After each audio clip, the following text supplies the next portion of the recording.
Hello friends, खट्टी मीठी रसोई में आप सबका बहुत बहुत स्वागत है। आज मैं आपको आटा गूंदना और रोटी बनाना सिखाऊंगी। हालांकि ये लोग कहेंगे बहुत इजी काम है, लेकिन जिन्हें नहीं आता उनके लिए बहुत टफ काम। रोटियां गोल कैसे बनेंगी और अच्छे से फूलेंगी कैसे, और आटा हम परफेक्ट रोटी बनाने के लिए परफेक्ट कैसे गूंदेंगे, ये सब मैं बताऊँगी आपको आज की वीडियो में। तो चलिए, इसके लिए मैंने लिया है आटा गूंदने वाला एक बर्तन। वो मैं इसलिए कह रही हूँ क्योंकि इसमें मैं ज़्यादातर आटा गूंदने का ही काम करती हूँ। ये मेरा कहने के लिए आटा गूंदने वाला ही बर्तन है। आप कोई भी बर्तन ले सकते हैं। बड़ा बर्तन लेंगे तो आप उसे अच्छे से गूंद पाएंगे, ये मेरा मानना है। आटा गूंदने के बाद जब जो पहली बार किचन में जाते हैं तो उनके लिए बड़ा टफ़ काम हो जाता है, क्योंकि आटा गीला हो जाए, आटा सख्त हो जाए तो बड़ी परेशानी होती है। तो आज हम एक सही मेज़र लेकर बनाएंगे। इसके लिए मैंने ये एक कटोरी ली है। वो एक मिल्टन की टिफ़िन में जो आती है ना, उसी की ये बाउल है। और इससे मैं लगभग 2 कटोरी आटा का इस्तेमाल करूँगी, और इसी से मैं पानी का भी इस्तेमाल करूँगी। हमें अलग अलग बाउल नहीं लेना है, हमें इसी से दोनों का माप लेना है। तो पहले मैं इस बर्तन में 2 कटोरी आटा डाल लूँगी।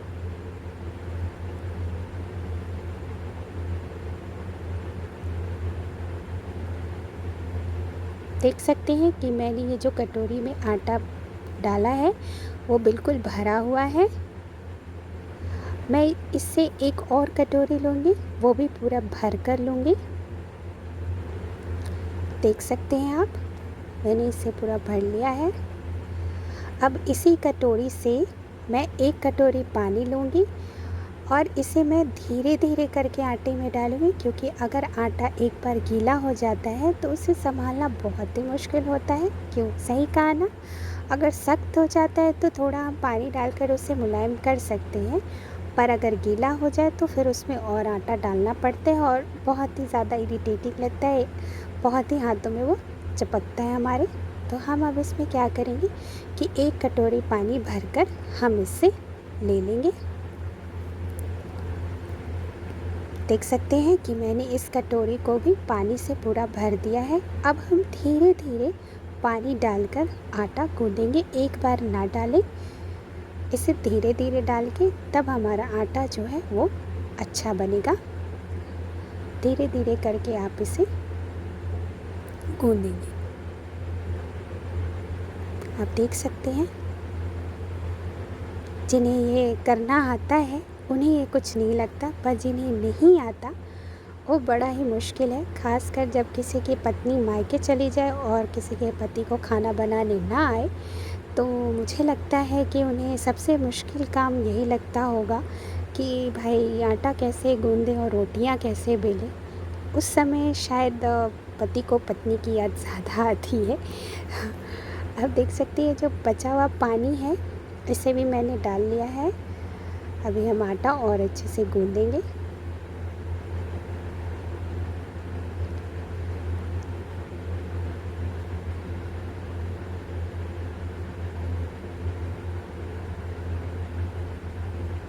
अब पूरी कटोरी को हम लगभग इसमें खाली हमें कर ही देना है। ये जो कटोरी का पानी है वो पूरा इस आटे में हमारा लग जाएगा। मैंने कोशिश की है कि आपको ऐसे मेजर बताऊं कि आप जो भी कटोरी का इस्तेमाल करें आप उससे सही से आटा गूंद पाएँ, जिससे आपका आटा ख़राब ना हो। देखिए, पूरा पानी इस्तेमाल हो चुका है और हमारा आटा भी लगभग गूंद के तैयार है।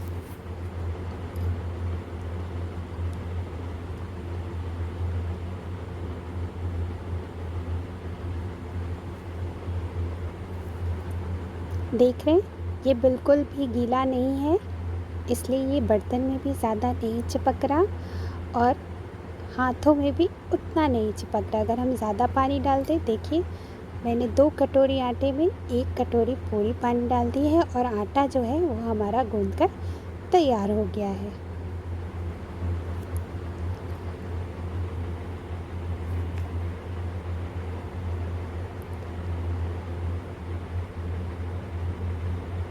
अब देखिए आटा जो है वो अभी हमारा बहुत सॉफ्ट नहीं है और हार्ड भी नहीं है, लेकिन रोटियों को सॉफ्ट बनाने के लिए अभी इसे अगर हम लगातार गूँधेंगे तो भी ये सॉफ्ट हो जाएगा। लेकिन ये मेहनत बचाने के लिए हम क्या करेंगे कि इसे हम थोड़ी देर के लिए फुलने के लिए इसे छोड़ देंगे। इसके लिए हमें क्या करना है, इसमें लगभग 1 चम्मच पानी हमें स्प्रिंकल करके इसे ढक कर 10 मिनट के लिए हमें इसे छोड़ देना है। इस तरह से आप इसमें पानी डाल दें और थोड़ा सा इसे मैश कर दें और उसके बाद हम इसे ढककर 10 से 15 मिनट के लिए छोड़ देंगे, तो वो बहुत ज़्यादा गूँधने वाली मेहनत से हम बच जाएंगे। 10 मिनट हो चुके हैं। अब देखिए जो हमारा आटा है कुछ इस तरह का तैयार हुआ है। आप देख सकते हैं, इसे हम अपने हाथों से थोड़ी देर इस तरह से मैश कर देंगे। ये बिल्कुल सॉफ्ट है। आपकी रोटी जो बनेगी इस आटे से बिल्कुल नरम बनेगी। देखिए हो गई ना तैयार, बिल्कुल सॉफ्ट आटा आपका तैयार हो गया। और देखिए हमारे हाथों में भी बिल्कुल नहीं चिपक रहा। अगर ये गीला हो जाता तो ये हमारे हाथ में बहुत चिपकता, फिर रोटियां बनाने में हमें काफ़ी दिक्कतें आती। फिर हम आटा डालते, उसे ठीक करते। ये एक बार में मैंने परफेक्ट आटा आपको गूँध के दिखाया है। अब हम क्या करेंगे कि लोइयाँ इसकी काट के बना लेंगे। अगर आपको आटे चिपकने से इरिटेशन होती है तो आप अपने हाथों में थोड़ा सा तेल रब कर लें। इससे जो भी चिपकता है आटा वो आपके हाथों में नहीं चिपकेगा। आप देख सकते हैं किस तरह से मैंने आटा जो गूँधा है, तो हमारा बर्तन जो है वो भी काफ़ी साफ़ है। अब इस तरह से तेल लगाकर आप इसकी लोइयाँ काट सकते हैं, बना सकते हैं। देखिए बनके तैयार। अब चलते हैं हम रोटी बनाने की ओर। अब इस तरह से हम रोटी आज बेलेंगे। जिन्हें रोटी बिल्कुल बनाने नहीं आती तो वो रोटियां गोल बनाने के लिए क्या करते हैं, उसे बेलते हैं, रोलिंग का इस्तेमाल करते हैं। पर बहुत लोगों की रोलिंग समझ में नहीं आती और बहुत हार्ड बेलन चला देते हैं, जिसकी वजह से ये रोटी जो है वो चकले में चिपक जाती है। आज एक तरीके से मैं आपको बताने जा रही हूँ। देखिए मैंने एक चकले पर पॉइंट लगा दिया है और उस पॉइंट पर मैं आपको दिखाकर 1-2 के रोल से आज मैं आपको रोटी बेलना सिखाऊंगी। अब इसमें हम थोड़ा सूखा आटा लगाएंगे और इसे बेलन से हमें 1-2 करके 1-2 इस तरह से हमने एक डायरेक्शन भी किया, फिर घुमाया हमने, फिर 1-2 इस तरह से हमें करना है। आप देख सकते हैं इस पॉइंट और इस पॉइंट से दोनों से मिलाकर 1-2 करके हमें उसे फॉलो करना है। आटा आपका चिपकने लगे तो उसमें सूखा आटा लगाएं और फिर उस पॉइंट से लेफ़्ट राइट करके आप रोटी को बेल सकते हैं। मैं रोलिंग नहीं कर रही क्योंकि जिन्हें नहीं आती रोटी बनाने उनसे वो बेलन उतनी हल्की नहीं चलेगी। पर हाँ, जब भी आप रोटी बनाते हैं तो समझ जाइए कि नीचे बहुत नाजुक चीज़ है और उसी हिसाब से इस पर बेलन चलाएं। समझ जाइए आपका कोई ब्रांड न्यू मोबाइल है और आपको उस पर बेलन चलाना है मजबूरी में, तो समझ सकते हैं। देखिए मैंने किस पॉइंट से हाफ मैं आपको समझाने की कोशिश करी कि इस पॉइंट से फिर उससे पलट कर हम उसे उसी हाफ पॉइंट पे 1-2 करके बेलेंगे। देख सकते हैं इस तरह से घुमाकर 1-2 करके हमने अपनी रोटियां जो है वो गोल बनाई हैं। देख सकते हैं मेरी रोटी जो बनी है वो बिल्कुल पतली है, चारों ओर से इसकी डेंसिटी काफ़ी पतली है, मोटी भी नहीं है किनारे से। अब आती है इसे सेकने की बारी कि मैं बताऊं आपको कि रोटी हमारी जले ना। अब हमें तावा गरम कर लेना है। आप चाहे तो हाई फ्लेम पे या मीडियम फ्लेम पे गर्म कर सकते हैं। जब हम रोटी एक साइड सेकना है तो हमें लो फ्लेम कर देना है। लो फ्लेम पर ही हमें वन साइड रोटी सेकनी है और 3 से 4 सेकंड के बाद हमें उसे पलट देना है और उसके बाद फ्लेम को हमें हाई कर देना है। ये मैं इसलिए बता रही हूँ क्योंकि बहुत जो नए लोग रोटियां बनाते हैं उनकी रोटियां जल जाती हैं। अब हम कपड़े से क्या करेंगे, इसे चारों ओर से दबा देंगे, सेक देंगे कि हमारे जो किनारे की रोटी है वो कच्ची ना रह जाए। और बस 2 से 3 सेकंड के बाद हम इसे गैस पे पलट देंगे।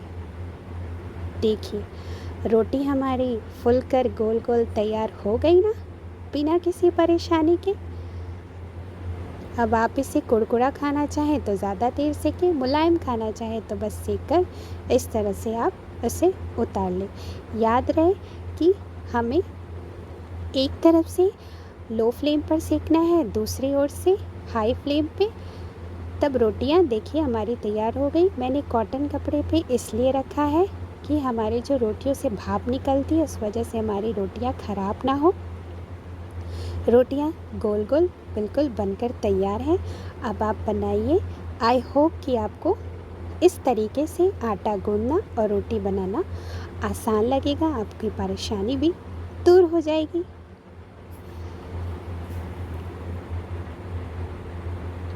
देखिए अब रोटी खाने को बिल्कुल तैयार है। तो इस तरीके से रोटी बनाइए और खिलाइए। और जी सोचते हैं जिन्हें आप नहीं आता उन्हें भी आप सरप्राइज़ कीजिए। लाइक पसंद आए तो लाइक कीजिए। Bye bye.